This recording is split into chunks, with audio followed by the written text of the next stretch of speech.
Hey guys, in this video I'm going to be explaining linear transformation and the z-score. So let's start with linear transformation.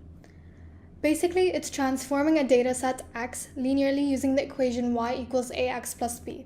So you have your data set x and your data set y. So x1, let's say you have x1, y1 would be a into x1 plus b. X bar, which is your mean, will be transformed by y bar is equal to a times x bar plus b.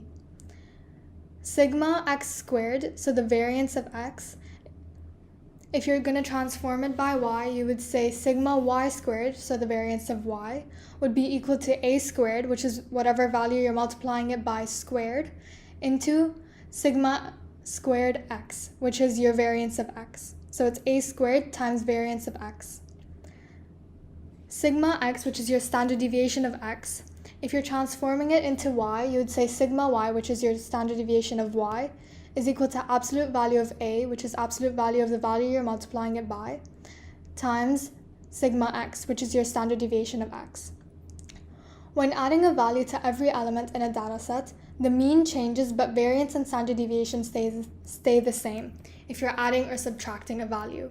So with b, only the mean changes.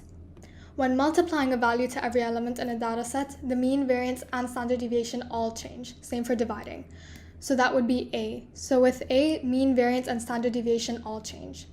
For example, if a dataset x has a mean x bar is equal to 7 and a standard deviation sigma x is equal to 2, find the new mean, variance, and standard deviation if the set is multiplied by 4 and added to 3. First step, we need to find the variance of x.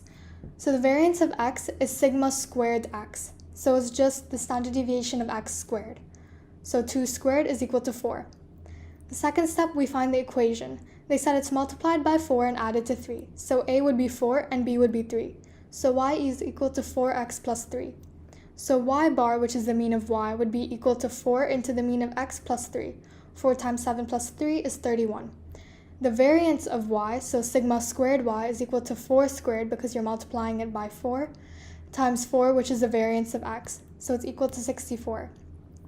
Alternatively, you can do 4 squared times sigma squared x, which is the standard deviation of x squared. So 4 squared into 2 squared, you would get the same answer, 64. Standard deviation of y, sigma y, is equal to absolute value of a, so absolute value of 4, into 2, which is the standard deviation of x. So it's 8. Then for your z-score, the definition of a z-score is how many standard deviations a data value x is away from the mean, which is x bar. So the formula for the z-score would be z is equal to x minus x bar over sigma x, which is x minus the mean over the standard deviation. So another example, if the average age of teachers in a school, which is the mean, is 35, and their standard deviation is 5. Find the z-score of Mrs. Millard's age if she's 50 years old. So the average, which is the mean, is equal to 35. Sigma x, which is the standard deviation, is equal to 5. And x, which is Mrs. Millard's age, is equal to 50. So you say z is equal to 50 minus 35 over 5, which is equal to 3. So therefore, we can say that Mrs. Millard's age is 3 standard deviations away from the mean. Thank you guys so much for watching. I really hope it was helpful. Please subscribe to watch more videos for statistics and any other subjects you might need help with for finals. Bye!